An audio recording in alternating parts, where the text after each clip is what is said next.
నమస్తే welcome to CM today news. Janasena chief Pawan Kalyan సనాతన ధర్మ పరిరక్షణ పర్యటనకు ముహూర్తం ఖరారు చేసుకున్నారు. ఈ నెల 12వ తేదీ నుంచి కేరళ, తమిళనాడులో పర్యటించనున్నారు. 4 రోజుల పాటు వివిధ దేవాలయాలను సందర్శిస్తారు. మొదటగా కేరళలోని అనంత పద్మనాభ స్వామి ఆలయాన్ని సందర్శిస్తారు. అక్కడి నుంచి మధుర మీనాక్షి, శ్రీ పరశురామ స్వామి, అగస్త్య జీవ సమాధి, కుంభేశ్వర దేవాలయం, స్వామి మలై, తిరుమతై సుబ్రహ్మణ్యేశ్వర స్వామి ఆలయాలను దర్శించుకుంటారు. పవన్ పర్యటన తమిళనాడులోనే ఎక్కువగా జరగనుంది. ఉదయనిధి స్టాలిన్ సనాతన ధర్మంపై చేసిన అనుచిత వ్యాఖ్యలని పవన్ ఖండించారు.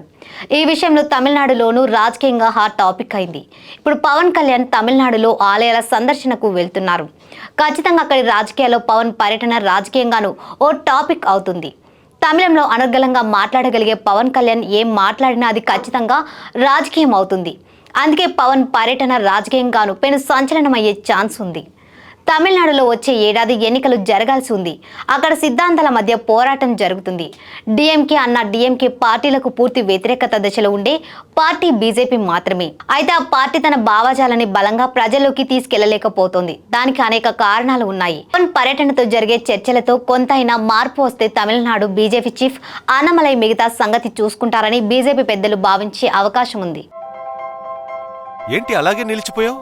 గోల్డ్, డైమండ్, సిల్వర్ రేట్ ఇలా ఉంటే ఇలా నిలిచిపోకుండా ఎలా ఉండేది? మన కంట్రోల్లో లేని దాని గురించి ఫీల్ చెయ్యకు. ప్రజలకు మనం ఏం చేయగలమో ఆలోచించు గురు. తగ్గింపు ధమాకా. అన్ని బంగారు నగలపై లలిత వారి మార్కెట్లోనే తక్కువ తరుగులో ఇంకా 1% తగ్గింపు ఇద్దాం.